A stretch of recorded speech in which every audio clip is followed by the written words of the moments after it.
117번. 교재 117번입니다. 하나님께서는 출애굽을 통하여 이스라엘 백성들에게 경험하시게 하는 것이 있습니다.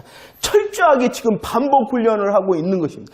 117번 전에 어떠한 것을 경험하게 하셨습니까? 하나님께서는요, 6월절 어린 양의 피라는 것을 6월절을 경험케 하셨습니다. 구원의 은혜를 말하는 것.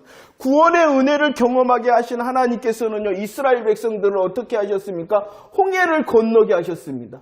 홍해를 건너. 이것도 역시 구원의 은혜죠. 이것은 또 세례의 의미이기도 하다라고 말을 했습니다. 또한 하나님께서는 그들의 여정 광야길에서 어떻게 하셨냐 그러면은요, 만나의 먹음에 대하여, 배부름에 대하여 경험케 하셨습니다. 이것 또한 복음의 은혜인 것입니다.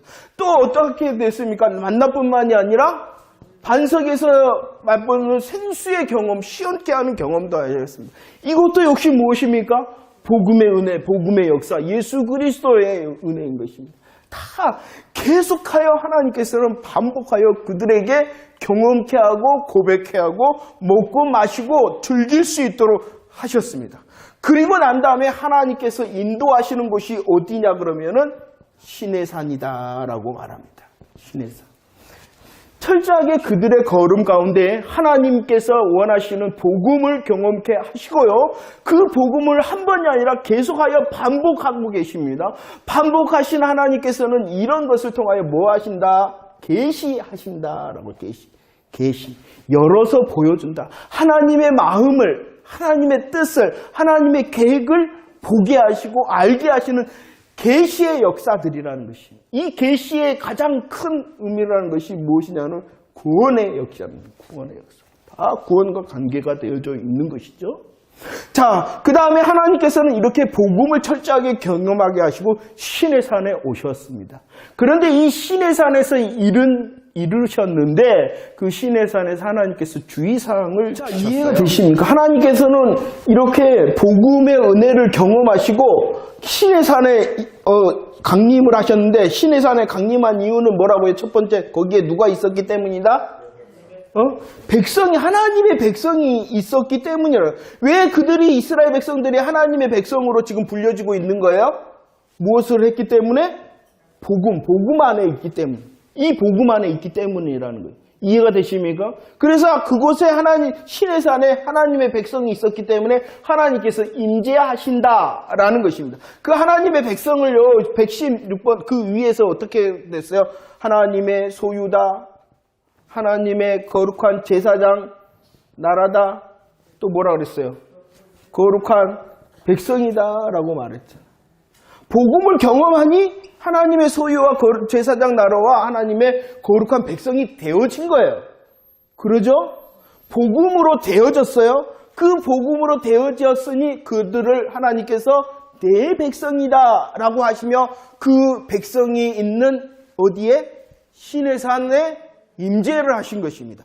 그런데 그 임재를 하시면서 주의점을 주셨죠. 뭐 하라? 경계를 정하라. 경계. 선을 그어놔라. 선을 그어놔라. 왜 그렇게 하셨냐는 것이에요. 왜 그렇게 하셨냐는 거예요. 저는요, 솔직히 그랬어요. 이전에 어떤 의문이 있었냐 그러면은, 구원의 역사를, 구원의 서정을 생각할 때 성경을 시간의 연속성으로 생각했었어요. 시간의 연속성. 이 말이 무엇이냐? 질문, 그런 건 안 보여요. 아니, 하나님, 이스라엘 백성을 구원했잖아요. 그러잖아요. 구원했는데 어떤 사람은 니네들 끝쳐진다. 이 끝쳐진다는 천국 못 간다는 거예요. 하나님, 아니 세상에 6월절 어린 양과 홍해라는 것을 복음을 경험했는데 끝쳐진다. 그러면 구원을 잃어버릴 수도 있는 건가요? 아간도 이렇게 복음의 역사했는데 어디까지 가요? 아간은 가나안 땅까지 쏙 들어가잖아요. 그런데 너 하나님의 영광을 위해라. 하나님의 영광을 위하는 걸 뭐라고요? 죄의 값을 지불하는 것. 죽었어. 그럼 아간이 하나님 구원을 받았어요? 안 받았어요? 세상에 그는요, 출애굽도 했죠, 홍해도 건넜죠, 이거 했죠, 이거 가나안까지 왔는데, 가나안은 하나님의 천국의 땅이라고 그러지 않습니까? 이런, 나만 그러나? 의문이 없어요, 막 그런. 그랬어요, 저는. 아무튼 부족한 저는 그랬어요. 근데 이것은 하나님께서 어떨 때는 이렇게 구원의 시간적인 것도 말씀하시기도 하시지만 하나님께서는 그 사건을 통하여 포인트적으로 드러내시는 하나님의 계시가 있는 거예요. 하나님께서 왜 계속 말을 하고 있냐 그러면 이 자체에 계시적인 포인트가 있기 때문에 말한 거예요. 여기에 받았지만 또 받아야 되고 또 받아야 되고 또 받아야 구원을 받아야 되고가 아니라 이해가 되십니까? 마찬가지라는 거예요. 마찬가지로. 이 시내산의 경계를 지으라 한 것도 이 경계는 왜 있냐 그러면은요. 왜 있다 그랬어요? 그 밑에 보면 이는 한번 읽어봅시다. 시작. 이는 오직 너희 제약이 너희와 너희 하나님 사이에 갈란 놓았다. 무엇 때문에 하나님께서 경계를 딱 지으라고 그랬냐 그러면은 뭐 때문이다? 죄악 때문이다. 아니 하나님 구원을 받았으니까 이 경계가 철폐돼야 되는 거 아닙니까? 구원의 시간상은 그래요. 그러잖아요. 그렇지만 그렇게 구원의 시간을 연속해서 하나님께서 말씀하신 것이 아니라 끊어서 여기만 말씀하신 거예요. 여기만. 저는 그랬어요. 성경을 읽을 때 성경의 성경의 사건이 이어질 때도 있어요. 그래서 구원의 시간표를 그 순서적으로 말할 때도 있어요. 하지만 어쩔 때는 구원의 연속적인 사건, 시간적인 것은 연속이잖아요. 출애굽이라는 시간상에서는 연속이지만 하나님의 계시적인 측면에서는 이 본문이 끊어져서 생각을 해야 된다는 거예요. 그럴 때도 있다는 거예요. 이해가 돼요? 안 돼요? 어려워요? 예, 금사죽이네. 예. 자, 근데 이것을 이해를 하고, 이런 것도 있겠다라고 들으시면 이제 나중에 이제 생각이 날 거예요. 어떨 때는 성경의 사건들이 연속적으로, 의미적으로도 되어서 구원의 시간표를 이렇게 우리에게 말을 하기도 하지만, 어떨 때는 시간적으로는 연속적이지만 끊어서 그 본문에 계시적인 포인트가 있다라는 것입니다. 오늘 또 여기도 시간적으로 보면은 이미 그들은 어떠한 사람들이에요? 구원을 받은 백성이에요. 하지만은 뭐가 갑자기 툭 튀어나와요? 죄의 문제. 그래서 이 경계가 있어요. 이 경계를 침범하면은 뭐 한다? 죽는다 그랬어요. 아니 구원을 받았잖아요. 우리들은 하나님의 보좌에 담당히 나가잖아요. 죄의 문제를 해결받았잖아요. 그런데 왜 여기서 이걸 말하냐 그러면은 이 본문에서 다시 말하는 거예요. 이 본문에서. 시간의 연속을 가지고 말하는 것이 아니라. 그만큼 성경에서는 무엇을 철저하게 다루고 있냐 그러면은 죄의 문제를 다루고 있는 거예요. 죄의 문제. 너 구원 받았어. 우리는 예수 그리스도 안에서 구원을 받았어요. 하지만 우리들이 또 생각해내야 되는 것은 나의 이전의 죄의 심각성을 생각해내야 돼. 그것이 바로 1만 달란트의 가치를 알아가는 거예요. 그 1만 달란트의 가치가 깊고 많으면 많을수록 이제 내가 마땅히 해야 될 일들이 생기잖아요. 그것을 말하기 위하여 철저히 하나님께서 죄에 대하여 또 말하고 또 말하고 또 말하고 또 말해요.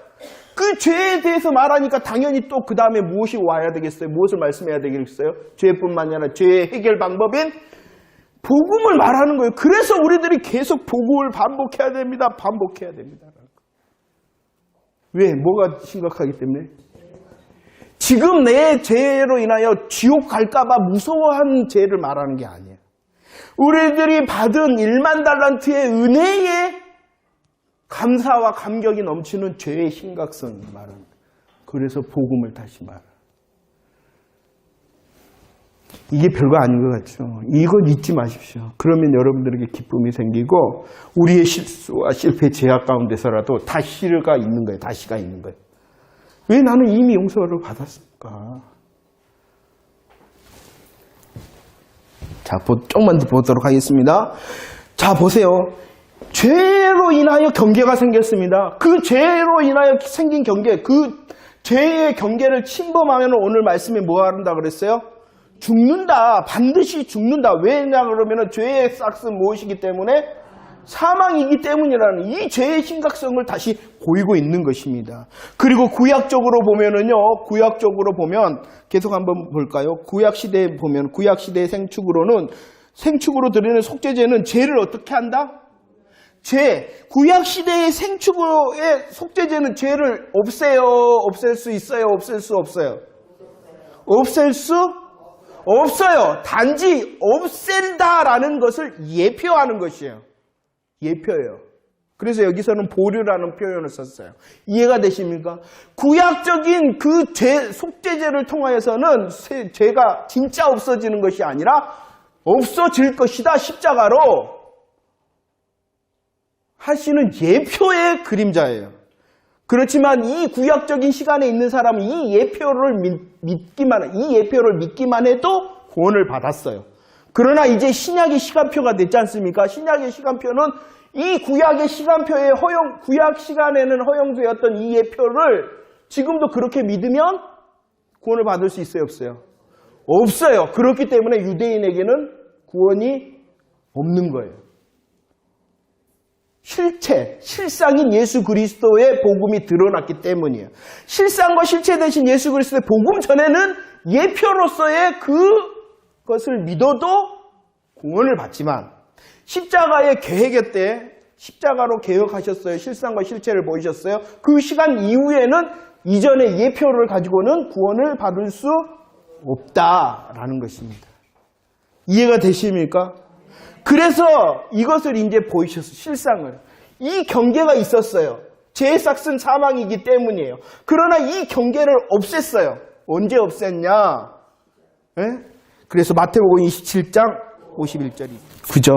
예수님께서 십자가에 다 이루셨다 했을 때 휘장이 어떻게 됐어요? 위에서 아래로 찢어졌다. 이게 실상과 실체다. 그때부터는 복음이 실질적으로 적용이 되어지는 것이다. 라고 말씀하고 있는 것입니다. 신의 산에 왜 임했다고? 자기 백성이 있다. 아니 자기 백성이 있으면 죄를 해결해 주신 거 아니에요. 그런데도 죄의 경계를 했잖아요. 죄 경계하면 너희들 죽는다. 아니 자기 백성인데 왜 죽는다 그래? 그게 아니라 여기는 이 본문에서 말하고 있는 포인트는 죄의 삭은 사망이다. 그러나 이 경계를 이것은 예표고 이 예표의 실상은 예수 그리스도께서 이루시는 십자가에 다 이루셨다 할 때 이 경계가 없어질 것이다. 복음의 역사를 이 사건을 통하여 말씀하시는 것이다. 라는 것을 말하는 것입니다. 이해가 되십니까? 그럼 이 신의 산에서 하나님께서 허락하신 것이 있어요. 신의 산에서 하나님께서 허락하신 것이 있는데 자 20장 2절 이렇게 하시면서 무엇을 주셨어요? 십계명을 계명을 주셨다. 하나님께서 이 신의 산에서 하나님의 백성으로 계명을 주셨어요. 이 계명을 주신 이유는요 뭐라고요? 답게 살게 하기 위해서다라고 말씀하고 이것을 오늘 말씀해 보면은 율법의 어떠한 기능이다? 교훈적 기능이다 라고 말합니다. 다시 교훈적 교훈으로는 우리들이 영원한 생명 살 수 있어요? 없어요? 없어요. 살 수 없어요. 교훈적으로 하나님의 말씀을 대하면 절대로 생명을 얻을 수가 없어요. 그렇지만 이 교훈이 필요해요? 안 필요해요? 필요해요. 왜냐 그러면은 이 답계가 저가 말하는 열매를 맺기 때문이라는 것입니다. 그런데 주의해야 될 것이 또 있다 그랬습니다. 이 답계를 말할 때 하나님께서 강조하신 것이 있어요. 20장 2절을 보면 나는 너를 애굽 땅 종되었던 집에서 인도하여 냈다. 너희들은 이미 구원의 은혜를 받았다라는 것을 포인트로 말하고 있는 거예요. 계명이 포인트가 아니라 너희들은 구원받은 사람이야. 구원받은 하나님의 백성이야 라는 것입니다. 구원을 받았기 때문에 답게 살으라 라는 명령이 있는 것이지 너희들이 이렇게 답게 살면은 하나님의 백성이 될 거야 라고 말씀하시는 게 아니다 라는 것입니다. 이것이 분명해질 때 나의 정체성을 알고 내 정체성에 마땅함의 열매를 구할 때에 답게의 열매가 교훈적인 열매가 더 맺어진다라는 것입니다. 이해가 되십니까? 이것을 신명기 4장 6절에서는 이렇게 말하고 있어요. 읽어봅시다. 시작. 너희는 지켜 행하라. 이것이 여러 민족 앞에서 너희의 지혜요 너희의 지식이라. 그들이 이 모든 규례를 듣고 이르기를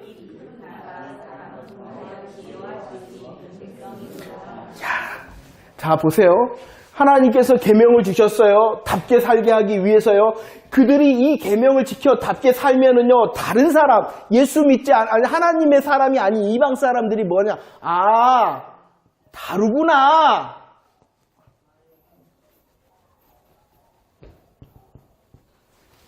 아, 예수 믿는 사람은 다르구나. 이렇게 말하게 된다는 거예요. 이해가 되십니까? 우리가 하나님의 말씀을 계명으로 교훈적으로 지키면 아, 다르구나라는 것입니다. 자, 출애굽을 했어요. 하나님께서 그들을 이스라엘 백성들을 지금 어디로 이끄셨어요? 시내산으로 이끄셨어요. 하지만 하나님께서 출애굽지의 목적지는 시내산이 아니라 최종적인 목적지는 어디다?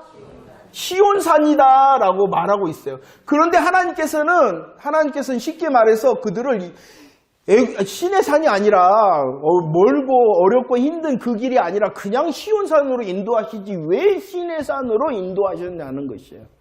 왜 하나님께서 시내산을 거친 다음에 시온산인 목적지를 갔느냐라고 묻고 있는 것이에요. 이해가 되십니까? 문제를? 왜냐 그러면은 뭐 해야 되기 때문에 반드시 시내산을 통과해야 된다. 왜 통과해야 되느냐? 왜 통과해야 되느냐? 한번 읽어볼까요? 계속 한번 히브리서 말씀인데 한번 읽읍시다. 시작. 너희는 만질 수 있고 불이 붙는 산과 침침함과 흑암과 폭풍과 나팔 소리와 말하는 소리가 있는 곳에 이른 것이 아니라 그 소리를 듣는 자들은 더 말씀하시지 아니하기를 구하였으니 그러나 너희가 이른 곳은 시온산과 살아계신 하나님의 도성인 하늘의 예루살렘과 천만 천사와 어쩌고 저쩌고 이렇게 말합니다. 시내산을 그들이 꼭 통과하고 시온산에 이르렀다. 왜냐 그러면은 그 시내산의 역할은 갈라디아서 3장이죠. 왜냐 그러면은 이 시내산에서 철저히 무엇을 알게 하기 위해서다? 그러죠. 죄를 알게. 아, 내가 죄인이구나 라는 것을 알게 하기 위해서다. 교훈적이라 그랬어요. 교훈적. 그런데 이 교훈을 다 지킬 수 있는 사람이 있어요? 없어요? 없으니까 아, 나는 뭐다? 죄인이다 라는 것을 깨달을 때 이것은 이제 교훈이 아니라 여기서 말하는 신학적, 영적 의미로 접해지는 거예요. 이해가 되십니까? 하나님께서 주셨어요. 답계라는 많은 계명을 주셨어요. 그런데 이 답계처럼 모든 것을 행하며 살 수 있는 사람은 없어요.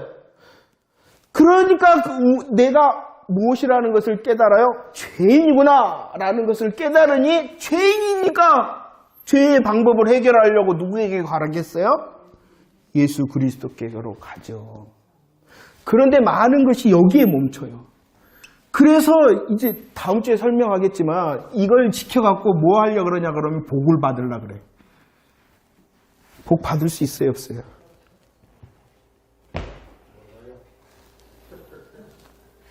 그리고 복의 의미도 제대로 우리가 설명되어지지 않고 있어요. 근데 계속 이렇게 할 수 있다라고 용기를 주려고 그래.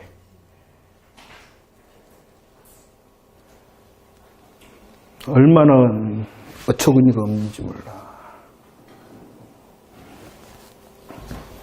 저 이렇게 말하는 것은 예배 시간이 아니니까 그렇죠. 그러면 우리들은 이제 서로 이해하고 훈련의 시간이니까 진짜를 알아야 되니까 먼저인 진짜를 알아야 되니까. 단지 이것은 답계의 열매와 다르다라는 것을 열매를 맺기 위해서예요. 이 열매를 포기하라는 것이 아니에요. 그렇지만 이 계명은 그랬죠. 십계명은 이렇게 교훈적 의미와 신앙적, 영적인 의미가 있는 것이에요. 교훈적인 의미를 멈춰서 이것을 통하여 복을 받으려고 그러는 것은 내가 열심히 해서 구원받겠다라는 소리와 똑같은 거예요. 이해가 되십니까? 자, 시온산은 구원 이렇게 자, 왜 바울이 그리스도를 만날 수 있었냐 그러면은 자신의 죄로 인하여 공고함이 심했기 때문에 나 이렇게 공고한 사람이구나. 내가 이렇게 죄인이구나. 그런데 이 복음의 빛 앞에서는 이 바울이 뭐 했냐 그러면 나는 율법으로는 흠이 없는 자고 그 누구보다도 열심히 있는 사람이다 라고 자신을 자랑했어요. 그런데 복음의 빛이 쫙 비치자 내가 복음의 빛이 신의 산을 통한 율법을 통한 진짜 율법을 통하여 복음의 빛이 비치자 내가 공고하구나 라고 그 신의 산에서 찾은 시온산 예수 그리스도밖에 없구나 라고 찬양한 것이 로마서인 것입니다. 할렐루야. 저와 여러분들도 마찬가지입니다. 우리는요, 지난날에 우리를 지금 배우고 익히는 거예요. 그런데 그 지난날에 우리의 형편이 지금의 영향을 미쳐야 되는 것이에요. 우리는 공고한 사람이었습니다. 죄로 인하여 공고한 사람이었습니다. 그러나 우리들 예수 그리스도 안에서 하나님의 백성으로, 이 하나님의 백성으로 공고한 죄의 문제를 해결받은 사람입니다. 그렇다면 이제 해결받았으니 다시 어디로 가야 돼? 답게라는 교훈으로 가야 돼. 그래서 이게 필요한 거야. 되기 위하여, 구원받기 위하여 이게 필요한 것이 아니라 이 구원의 은혜를 철저하게 더 누리는 사람으로서, 그러면 하나님, 내 삶에 무엇이 있어야 돼요? 열매가 있어야 되잖아요. 그러니까 그 열매가 뭐예요? 답게잖아요. 그래서 이 계명이 다시 필요한 거예요. 순서가 바뀌면 율법을 통하여 우리를 정죄하려 하나, 이 순서가 복음의 순서 가운데 있으면 이것이 우리를 이끄시는 하나님의 마음과 방법이 되어지기 때문에 이것이 또 필요한 것이에요. 할렐루야. 말씀을 정리하도록 하겠습니다. 예수 그리스도를 은혜를 누리는 저와 여러분들 되어지길 원해요. 훈련이 무엇이냐 그러면은 내가 기준이 아니라는 것이, 야, 잘 되고 있으니까 내가 예수 잘 믿는 거고 은혜를 받아, 이게 내 기준이 아니라는 거예요. 하나님의 뜻이 우리의 삶의 기준이 돼야 돼. 그리고 그 하나님의 뜻을 내 기준으로 삼는 믿음의 훈련을 함으로 담대함을 가져야 돼. 그러면 분명히 선하신 하나님께서 내 삶의 자리에서도 합력하여 선을 이루시고 합력하여 하나님의 뜻을 이룰 것이다 라는 것이 믿음의 열매고 믿음의 능력이라는 것을 잊지 마시기를 바랍니다. 그 믿음의 능력과 믿음의 역사를 위하여 우리들이 사용해야 될 것이 무엇이냐? 기도라는 것을 사용해야 되는 것입니다. 하나님의 뜻이 이루어지이다. 내가 알지 못합니다, 하나님. 이 내 자리에서 하나님의 뜻을 내가 잘 모르겠습니다 라고 하나님의 지혜를 구하는 것이 기도고, 하나님, 내 이 삶의 자리에서 하나님의 뜻이 이루어지기를 원합니다 라고 나를 내려놓는 것이 기도인 것이에요. 이해가 되십니까? 복음의 은혜로 살아가는 한 주간 되어주시고요. 이런 하나님의 뜻을 이루는 복음의 통로로서 한 주간을 살아가는 승리자, 또 기도의 행복도 누리고, 또 예수 그리스도를 만난 이 기쁨, 공고한 우리들이었는데 이 공고함을 해결받은 시원한 배부름의 우리 복음의 기쁨을 누리는 한 주간 되어지기를 축원합니다. 기도하겠습니다.